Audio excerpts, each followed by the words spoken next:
Hey, how y'all doing out there in YouTube land? This Stiletto coming at you from the Wild Wild West. And today, I got a special request video. Special request video. It's from Yola Doug Tool Collecting Channel. Yola Doug Tool Collecting Channel. And he was interested in possibly making a purchase of a S.O.G, Studies and Observations Group folder, and the ones that he was interested in were he was telling me he was interested in the older versions of the Pentagon and the Vision. The Pentagon and the Vision. And I don't know what the older versions are, because these are the versions that they're still making. And now that S.O.G has been taken over by GSM, they're still offering the same knives, but they're offering them like a very expansive array of colors and finishes. And they have like carbon fiber and G10 and I don't know, all sorts of different finishes and scale materials now. And I just went on the site to take a look at it, to update myself on what he was talking about. But they're still the same models, but some of them are made with carbon fiber, like this model. Yeah, this is the carbon fiber Kiku that I have. I think they call it the LTE. And it's super light. It's very light. It's like half the weight of the steel version. Matter of fact, let's weigh it out. I'll tell you how much it weighs exactly. Just so you get an idea of the difference between a carbon fiber model versus the steel line version of the same knife. This one's 4 ounces. 4 ounces. This one with the steel liners, the thick stainless steel liners, is 5.9 ounces. 5.9 ounces. So that's almost 2 ounce difference. That's a big difference. And they're making they're making the LTE versions, I think, in just about all of these now. I'm not sure if they're making it in a seal, but I know that they're making it, I think they're making it in the TAC, in the Terminus, the Pentagon, the Vision, and I'm not sure about these two. These two are the assistant models. And one thing I need to tell Doug, Yola Doug, is that these are my S.O.Gs, my Studies and Observation Group knives I own. I have 2 others.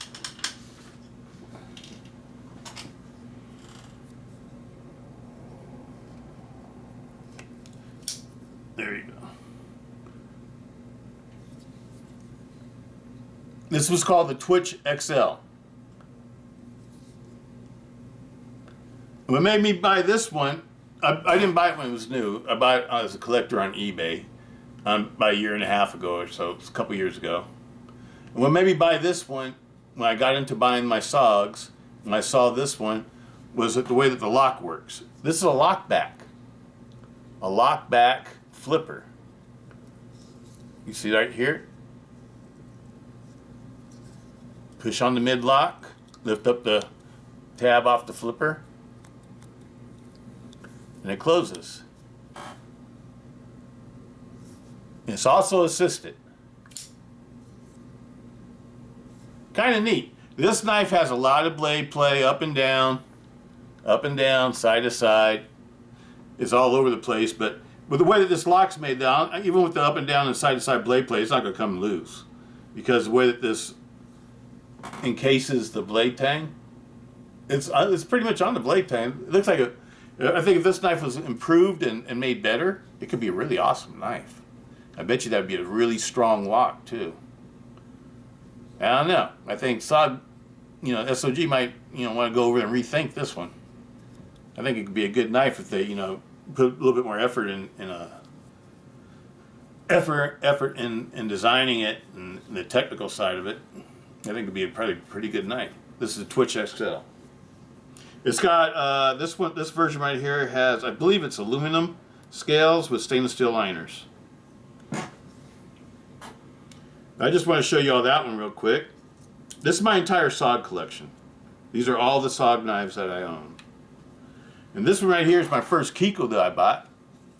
And this one right here is a button lock. When I started getting into button locks, I was searching everything for button lock folders. And this is S.O.G's button lock. I think they still make this one. I'm not sure. But it's also a assistant knife. This has micarta scales, stainless steel liners. It's sort of a heavy knife. It's not a weakly made knife. It's got a lock on it. And they're not cheap. This is like a $140 knife. It's not an inexpensive knife. But it's assisted also. And what's the blade steel on this one? CPM S35EN. CPM S35EN. And this is the original Kiku folder from S.O.G. It's older than the newer version that I like a whole lot, the XR version.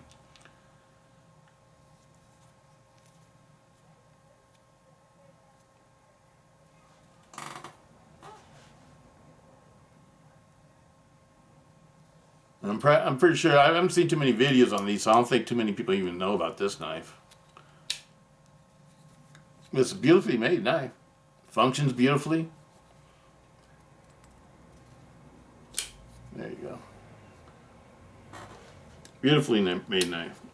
Okay. Now these, when I really started getting into S.O.Gs is when they came out with the XR lock. And the XR lock, and the first one I saw was the Pentagon. Now this isn't my personal Pentagon. These are all my collector knives. This one's like a brand new knife. That's why I pulled this one out. You know, I always get two. This is the second one.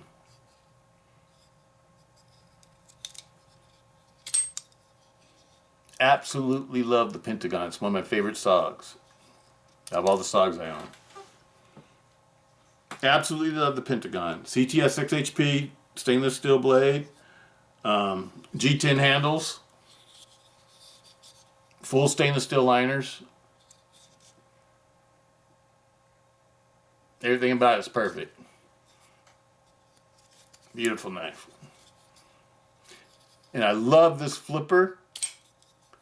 Because not only, you know, do you have the crossbar lock, which is one of my favorite locks, but you have a flipper. And along with the flipper comes what? The flipper tab. So if the blade was ever, the handle was ever to give out, I mean the blade lock was ever to give out, you got the flipper tab to help protect your fingers. I like this setup better than any other crossbar lock folder on the market right now. I think the XR lock with the flippers is my favorite for crossbar locks. And y'all know I love my Benchmades. Y'all know I love my Benchmades. And my Hogues. I love my Hogue Able lock knives and my Benchmade Axis lock knives. But this one is my favorite. Out of all the crossbar style locks, I like this one. And the reason being is because it has a flipper. It has a flipper. The flipper gives me that added mental thing that, you know, that we all like to have in our minds, that, you know, makes us think that something is safe. It gives you that extra, you know, little bit of and confidence and faith in the folder that you're using, that it won't cut up your fingers if the lock fails.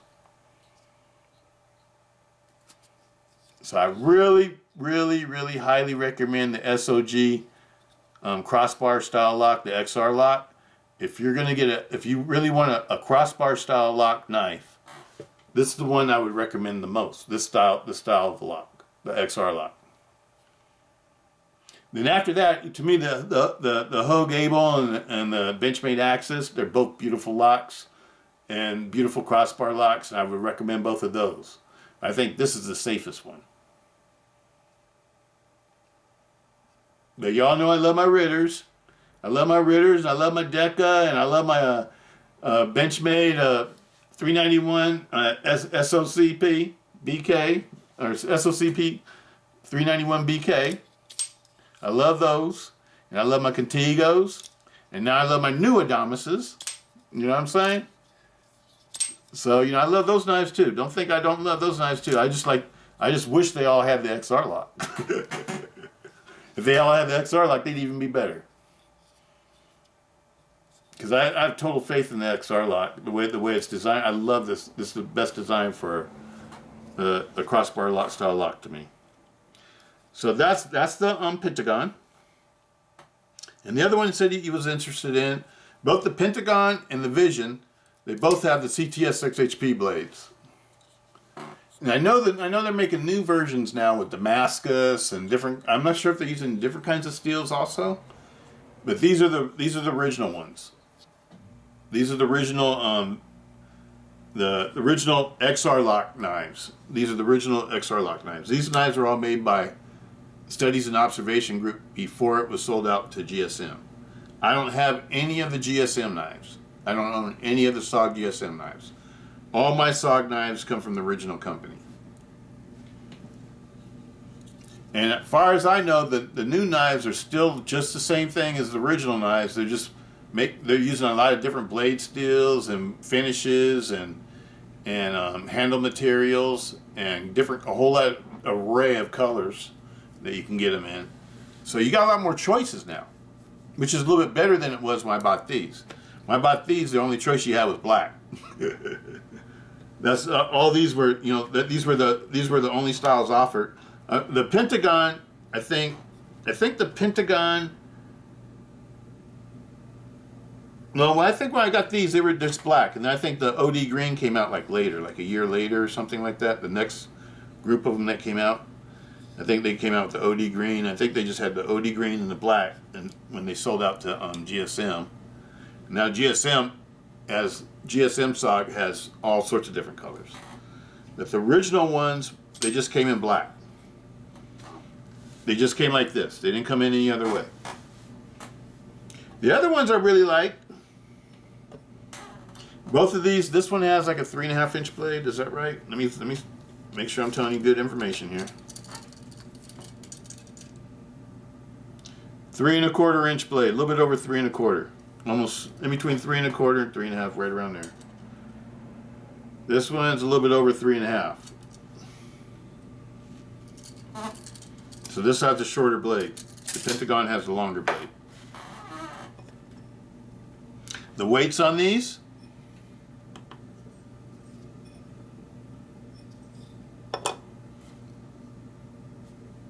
and then zero out.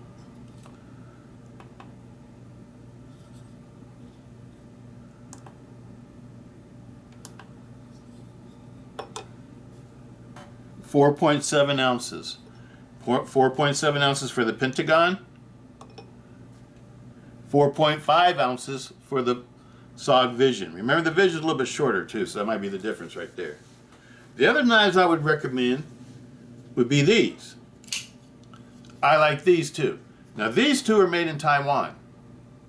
The Pentagon and the Vision are made in Taiwan. The tack, my tack anyway, this was made in China.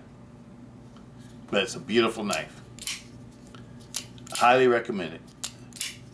They're all beautiful. None of these are junk. They're all good. They're all good knives. But this one has, I think it was a D2? I'm pretty sure it's D2. Yep. Cryo D2.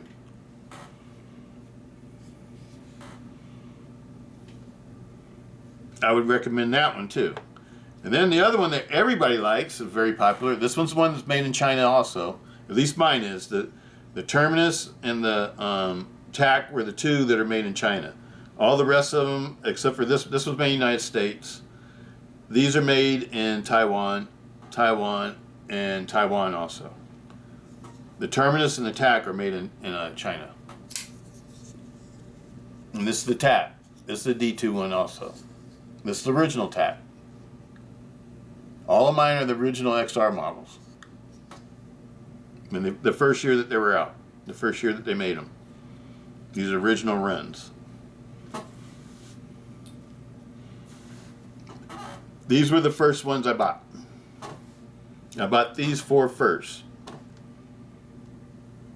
And then they came out with the Kiku. And man, did I fall for this one. Boy, this is one of my favorite. I think this is one of the most badass little 3-inch folders in the world.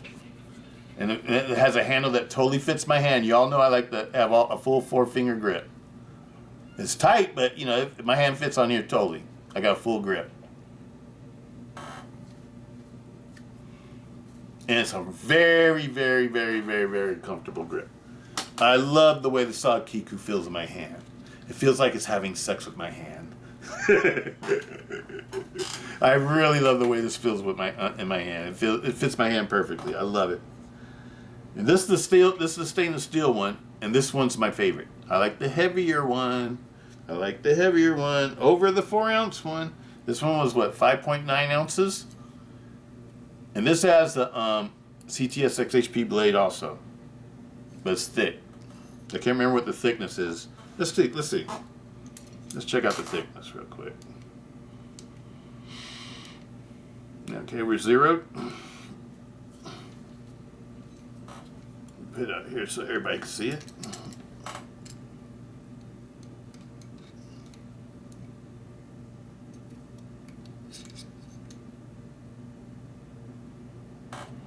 It says 3.36. I thought it was thicker than that. Hold on, let me redo this again. Let me re-zero. I think it's thicker than that.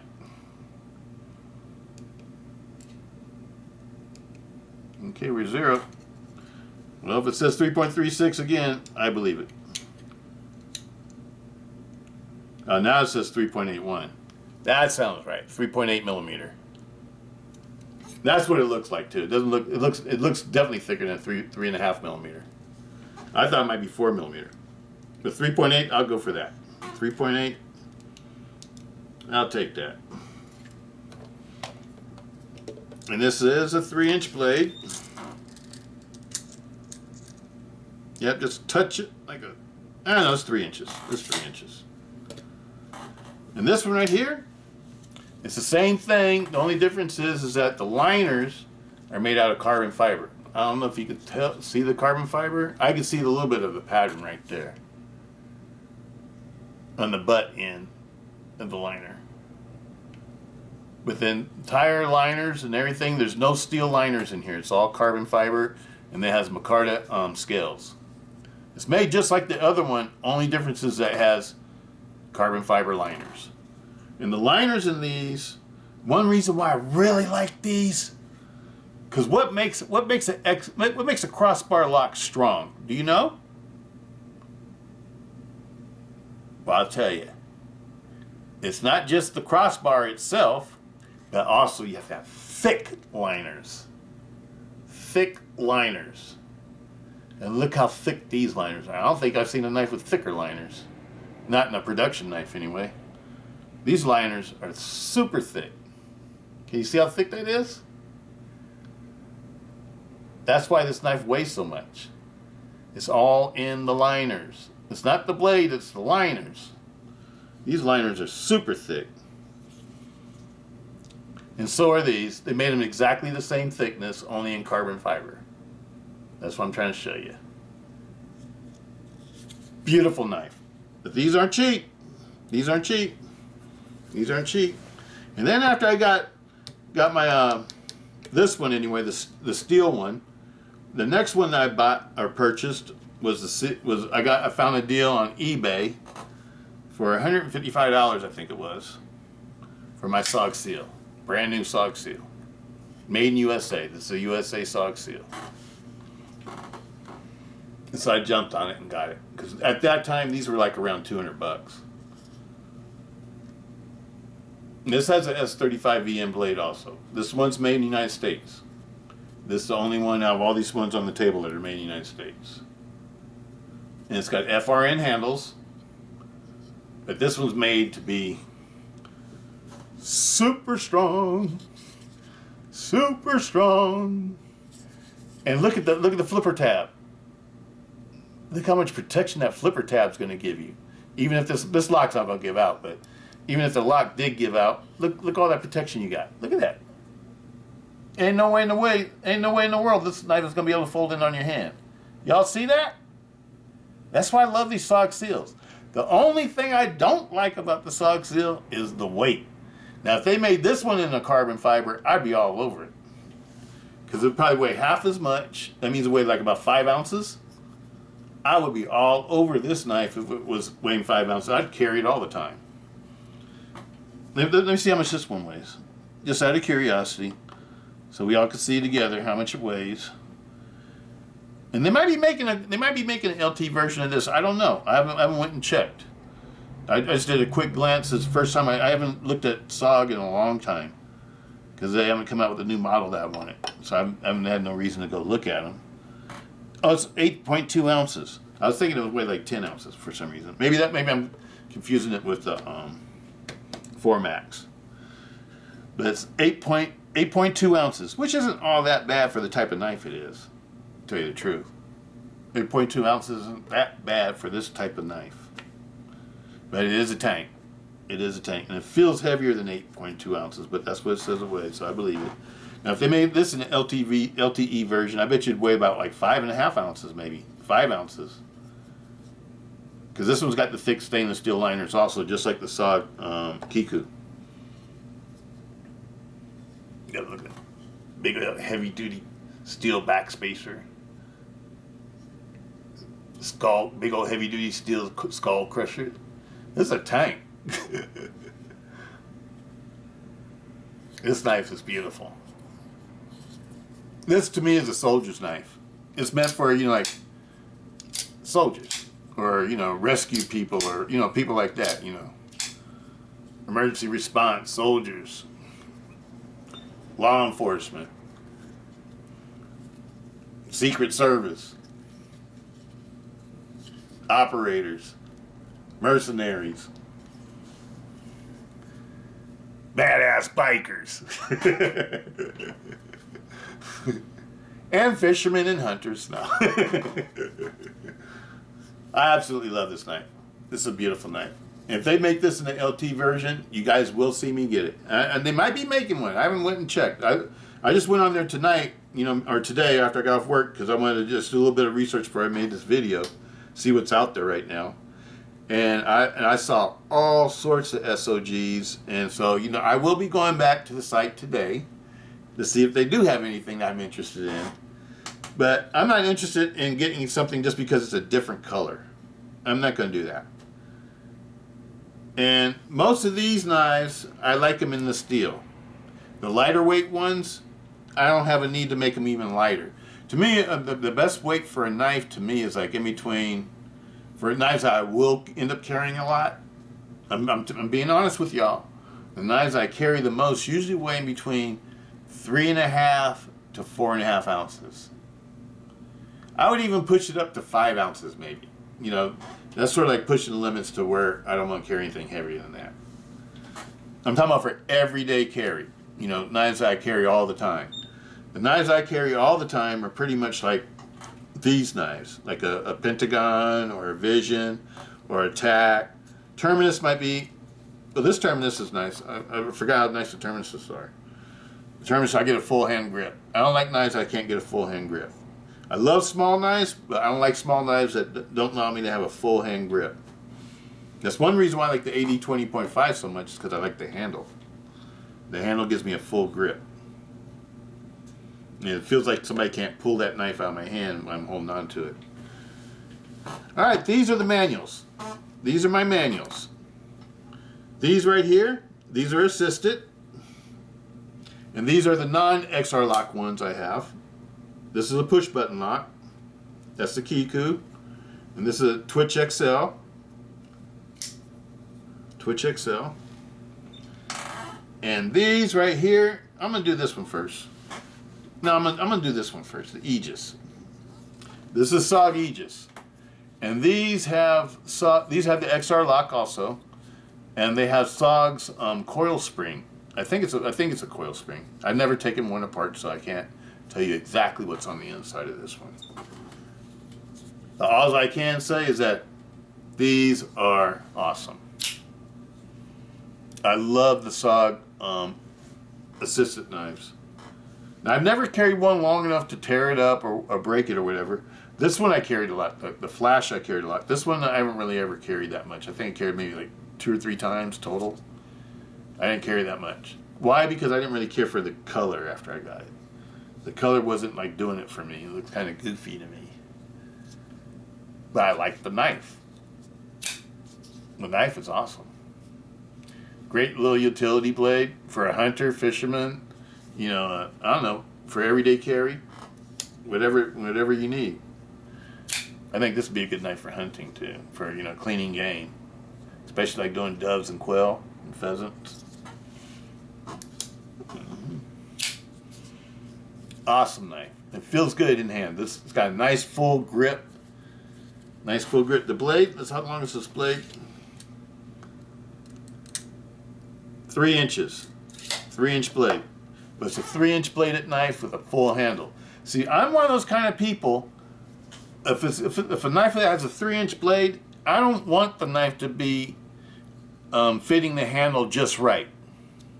And what I mean by that is I don't want the handle to end right here, where the end, you know, where the tip of the knife is, and then you lose this part of the knife off the tip. I'd rather have a little bit longer handle, because 3-inch blade knife handles, when you make them, fit the blade properly, they're too small. For me, I feel like they're too small for me, because my pinky finger always comes off the end of the knife, and I only get like a 3-finger grip, and I don't like knives like that. That's a major turnoff for me for a knife. I want a full grip. I don't care if the handle's a little bit longer than the blade is. You know what I mean? Like this handle's like what? That much longer than the blade, but that's okay, because that allows me to have a full grip. And me having a full grip, to me, is more important than the way that the blade looks inside when it's inside the handle. To me, I'm more about performance and function than I am the way the knife looks when it's folded. I want a knife that feels good in my hand. You know what I'm saying? Because all my knives, when I carry them, like I always tell you guys, I like a good utility knife, but it has to be a knife that I could use for self-defense also.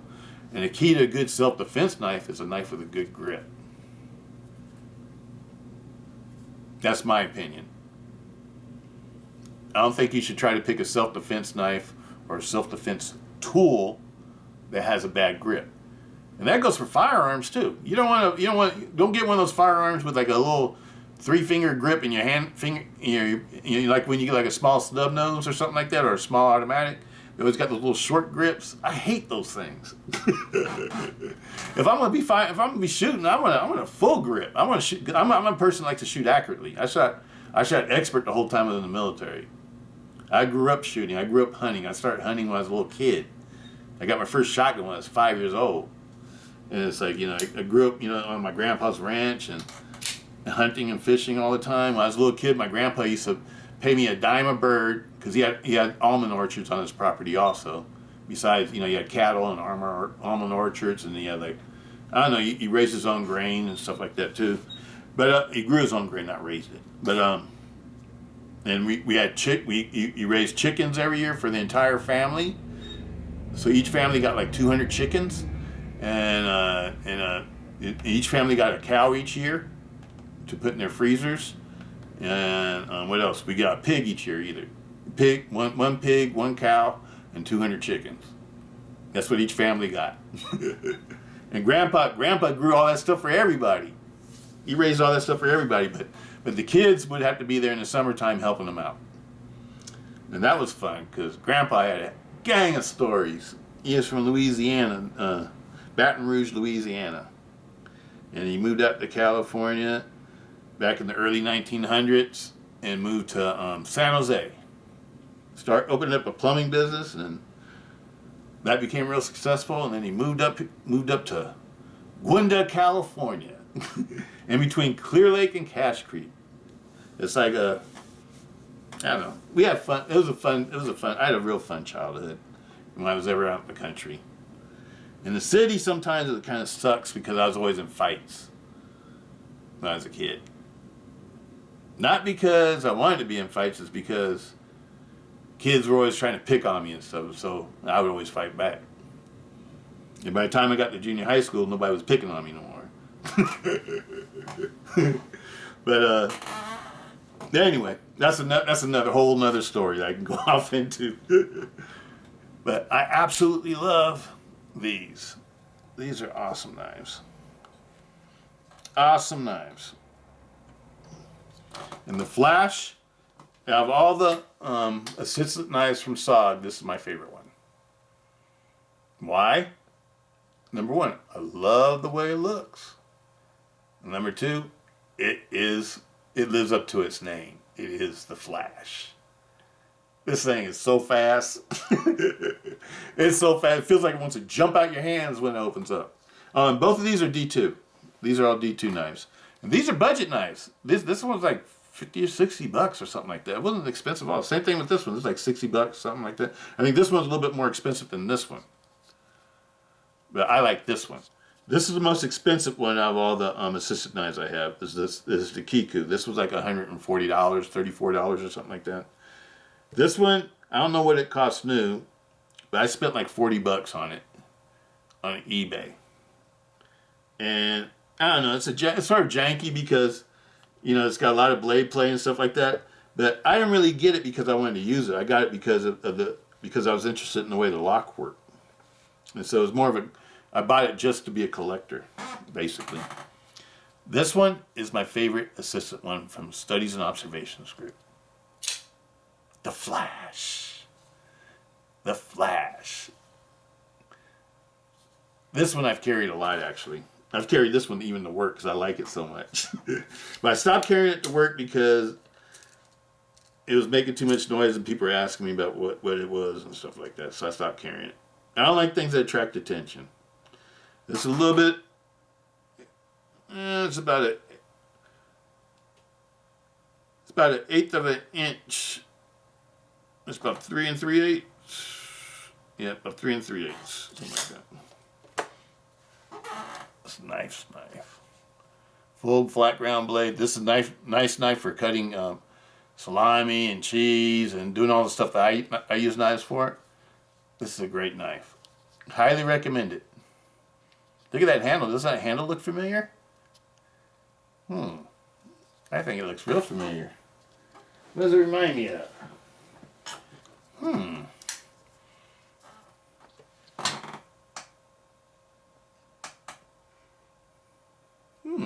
Interesting. But these are ones I recommend. All the XRs. If you're going to get a S.O.G knife, a S.O.G folder, I would recommend getting an XR lock S.O.G folder. Those are the ones I like. And the reason why I don't have any other S.O.Gs, because like the older S.O.Gs were basically like junk to me. I thought they were... S.O.G made a lot of crappy knives before they came out with the XR lock. I'm just keeping it real. I'm being honest. S.O.G made a... I don't know about the original S.O.G company, or you know, when they first started up. You know, because I understand that they made really good combat knives and knives for soldiers and emergency response people and law enforcement people like that. And I understand they made some really good fixed blades and things like that. But that was like really before I was like into these types of knives. Because I used to be into traditionals. Yes, I have a giant traditional collection of knives. And when I say traditionals, I'm talking about like cases and queen cutlery and I don't know what else, original K-bars and Pumas and I don't know, all the different manufacturers, mostly American manufacturers. I can't remember them all off the top of my head right now. Was like Charade, you know, like all the different makers, you know, back in the 70s and 80s and 90s. That's when I was collecting those. And the knives I used to carry back then were balisongs. I used to carry Benchmade balisongs all the time. And I got a bunch of those too. And they're all titanium and stainless steel. Either titanium or stainless steel handles. And with all the different kinds of blade steels that were offered back then. I got the older balisongs, so not the ones with the spring assisted, what do you call them? Catches or whatever you call them. The things that hold the bone, the handles together. The catch or latch. The spring assisted latches. My latches were the old hinge type. Let me see what else. And then before I was into carrying those, I used to carry buck knives, like a buck 110. And after the Benchmades, I pretty much got into liner locks because I was I was in an accident, and the police officer, there was a California Highway Patrol officer that responded to my accident. And when I was unconscious laying on the ground, I had my Benchmade balisong in my coat pocket, but my coat pocket was unzipped. And the knife fell halfway out my pocket, and the CHP officer saw it. When I came conscious, he brought it to my attention. He had already confiscated it. And he told me that they were illegal and that it's a felony for me to carry them. I said, whoa, I didn't know that, sir, and blah, blah, blah, blah. And, and he just let me go because I was pretty jacked up. So, he wasn't trying to give me some more additional charges. But that's when I found out they were illegal. And when I found out they were illegal, I stopped carrying them. Stopped using them, carrying them, everything. But I didn't get rid of them. I got a massive balisong collection. I love balisongs. And I started carrying liner lock knives. I went from Benchmade balisongs to Benchmade liner locks. And I always carried nothing. I never had a Benchmade folder. I'm not talking about balisongs. I'm talking about Benchmade folders. I never had a Benchmade folder that wasn't a black class folder. Those are only kind of Benchmades I buy are black class folders. So I had faith in it as, it's supposed to be really good because black class is made for law enforcement and military personnel and first responders. And so the one I first started using was a Benchmade AFCK 800 series.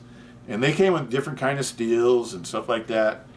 And the one that got me, I think it was an ATS-34 steel.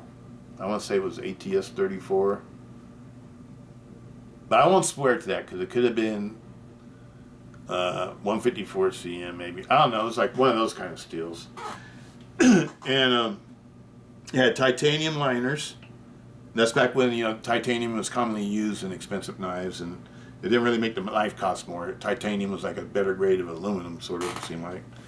But titanium liners. And I'll tell you one thing about titanium liners. They're not as good as steel liners. Titanium liners wear. And that's what happened with this Benchmade. It got to the point where because I like to fidget with knives. I've always been like that. I even fidgeted with button 110s. You know what I'm saying? I've always fidgeted with all my knives.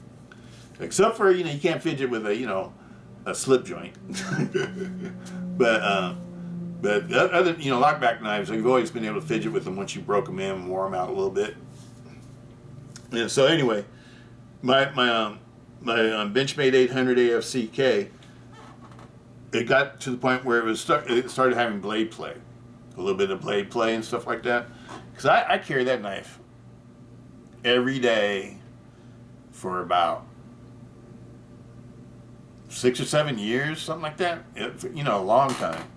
Because that's how I used to do. I didn't have a whole bunch of pocket knives back then. I used to just buy 1 or 2 pocket knives, and those were knives I carried. And I always carried a knife every day since I've been a little kid. So, knives have just been part of my things I wear every day. So I used to carry that Benchmade every day. It was a beautiful knife to carry because it's really nice and flat, real light, and it was big. It was like a 9-inch knife. And so, it was like a self-defense potential. And I used to carry it, and I used to take it fishing, hunting, everything. And when I went fishing on a fishing trip, striper fishing with my buddy, that's when I got cut up. And after that, I never liked liner locks. And it wasn't until like last year was like the first year I bought liner locks. Well, like you all know that I get the Benchmade, not the Benchmade, the cold steel tie lights. You all know I like the cold steel tie lights. That's the only liner lock I've ever carried for like 20 years. Because I first started carrying them like 2001. And then like last year was like the first year I bought liner locks. And that was 2021. So that's 20 years I went without carrying any other liner locks besides a cold steel tie light. And I trust the cold steel tie light. Bent over liner lock with a steel liner lock. It's a very strong liner lock. I've carried those for a long time too. But that's the only liner lock I trusted for a long time. And I still don't really trust liner locks, to be honest with you. I really don't. But they make liner locks with flippers now. And the first one that turned me on to that was the Luzon, the cold steel Luzon. And once I tried that out, and I saw how the flipper worked, I saw the flipper would protect your hand even if the lock failed, I said, okay, that's cool. And so I started trying those out. I got into the flipper, I mean, the liner locks, the frame locks, and then I got into the crossbar locks. And well, actually, first I went to the crossbar locks, then I went to the liner locks. Tried out liner locks, and then I think that's the way it went. Liner locks, frame locks, and that's where I am now. You know, but after trying out all the knives I've tried out, one conclusion I've come to is I still love the cold steel Triad. Even though it's not a great fidgeting knife, I have found my favorite fidgeting knife is the 80-20.5, and I also like the Civivis. I love the Civivi button locks. Those are fun fidgeters too. And I like the CJRB recoil locks. Those are fun fidgeters too. And I like the Spyderco Amalgam and the Spyderco Sliver Axe with the compression locks and flippers. Those are awesome. Those are awesome. I've had a fun journey in the Hogue X5s. I can't leave out my Hogue X5s. Those are some of my favorites. But I've had a fun journey on finding, you know, the knives I really like. Because for a lot of years, all I carried was cold steels. You know, like pretty much for almost 20 years, I carried nothing but cold steels. And it wasn't until the last couple of years I just started trying out something new. Like it was pretty much when GSM bought out cold steel, and that really turned me off. And I don't know, I just wanted to start trying different things, man. And it's like I felt like cold steel divorced me. I felt like we had a divorce. And so I wanted to try out. I want to go out and, you know, be like a dog. You know, the dog you keep in the backyard. You open up the gate and it runs around the block a few times before it comes back home. That's what I wanted to do. I wanted to get out and spread my wings and try out everything. And that's what I did. And I found knives I really, really, really, really like. And so if you ask me now which knives I think are the best, I can tell you from experience, because I pretty much have tried pretty much all of them, or every type that's available right now. And I give you my personal thoughts on them. Because all these knives I've carried, every knife that you ever see me do a video on, I always carry for a little while. I may not carry for a year, or I may not carry for a month, but I bet you I carry for at least 2 or 3 weeks. And so that's the way I get the feel of the knife, and I know if I like it or not. If I don't like something, you know, lots of times I put knives in my box, my rotation drawer, and then they get pulled later because I find out that I don't really like them that much. Or they get replaced by something I like better. That's the way it sort of works too. Because my rotation drawer, I only have so many spaces for knives each year.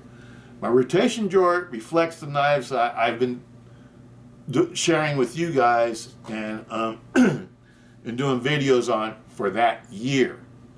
For that year. Each year, I'll have a different rotation drawer. And each year, I will buy different knives that I will try out during that year. These knives I think it was last year and the year before, I think, that these knives come from. That's the only reason why I don't have any S.O.Gs in my drawer this year. It doesn't mean that I don't like S.O.Gs or whatever. Don't think that. Just remember that I just haven't bought any for this year. In order for a knife to make it into my drawer, it has to be bought during that year. Now, once the year is over with, all those knives will come out of my drawer. It doesn't matter how much I like them, and they will go into my collection bin. And some of them, I have another area where I keep knives where I carry my favorite knives, where I will carry those off and on whenever I want to. Because it's a pain in the butt trying to get stuff out the safe. So I keep stuff out that I really like, and the stuff that I don't feel like I need to be carrying and stuff like that, or I'm not that worried about, I'll put in the safe and forget about it. Because what I do with my knives is like, I like to keep things until they go out of stock, or they become unavailable, and they're no longer produced, and they've been out of production for like 5 or 6, 7, 8, maybe 10 years. And once they get that old, They usually become very valuable. If they're going to become valuable, they will become valuable by then. And that's when I'll start to sell stuff. And, I'll sell little bits here and there just to have some extra money or maybe to buy some more knives. That's the way I sort of do it. If y'all wondering what I do with all my knives, that's what I do. When they get to a certain age, I sell them. Now, I have lots of knives I could sell right now that are past that age. And I bought them for that purpose as like investment knives. And I'm waiting until I retire. When I retire, I will be living on a fixed income. And so these will be my way to subsidize my income with extra money whenever I want extra money to do extra things. But that's I am a knife nut, don't get me wrong. But I also think of my knives as an investment. That's why you don't see me tearing up my knives. I am not going to tear up a knife. Because once I tear it up, the resale value is no good no more. Would you want to buy a torn up knife? I don't want to buy a torn up knife. But I would like to buy a knife that's no longer made no more. If I've always wanted a S.O.G seal that was made 10, 15 years ago, and now this guy has one, and he's offering it up for a fair price for a collectible item, that's when I'll get it. That's the way I do these things. That's the reason why I keep the boxes, the receipts, everything. And when I change the parts on them, I like to put all the original parts in the original boxes. So I know where the original parts are and the ones that go with that knife. And which is like I need to do in my 80-20s. I need to take the time to do that because I got a lot of parts for those 80-20.5s I have. But anyway, I hope this helps you out. Yola Doug, Yola Doug's tool collecting channel. This is my S.O.G seal, Kiku's, and like I said, the LTE versions are super light. And I don't know if you've tried those out, but they're pretty cool too. I just like the steel. I just like the way steel feels. I don't know. They're making all sorts of great plastics nowadays and doing different things with plastics and resins and metals and different things and stuff like that. And they're probably making things that are super strong, super tough. A lot of them are really heat resistant too. They can withstand the elements really well. But sometimes I just like the way steel feels. I don't know. I'm just old. Maybe I'm an old dog. I'm starting to be one of those kind of old dogs that's hard to teach new tricks. I think the new Harley Davidsons are cool. But I still love my old Springer. And my old noisy, slow, but fun to ride Sportster. The reason why I'm saying slow because it's fast compared to other Sportsters because it has a high performance 1200 kit in it, but it's not fast compared to these new Sportsters. These new Sportsters would leave my bike in the dust. The 120 horsepower sports style was a Sportster S model. That thing looks crazy. It's hella small, but it looks crazy. It looks like a cycle bike. It looks like a bike that is, it's like you go out hunting Japanese motorcycles with. I mean, it looks fast. It looks really fast to me. My bike is more like, cruising and being cool and having a lot of old school style and stuff like that. That's more like me. I'm not trying to be a speedster no more. I did that when I was young and I had a lot of injuries because of it. So now I just cruise and I relax. And I like I like chrome, and I like paint, and I like custom parts, and I like custom bikes. And it's like, that's just me. But just like these, I like steel. I don't know, some things are getting too new for me, maybe. And I'm starting to like a lot of the older style things, the way things used to be made. Because I don't know, sometimes I think you get too techy and too plasticky and I don't know, too new material, new age material type stuff. And I don't know. One thing I do really like though about the new knives are the steels. We have awesome steels nowadays. Back when I was young, compared to these steels, they were all crappy steels. They were steels that you wouldn't even buy anymore. The most popular stainless steel when I was a kid was like 420J. And then came the 420C. And then the 440C. But, those were like the big stainless steels back in the day. But anyway, I hope this helps you out, Yola Doug. Have a great day. I'm going to put this one out there for you today, buddy. Peace out. Stiletto.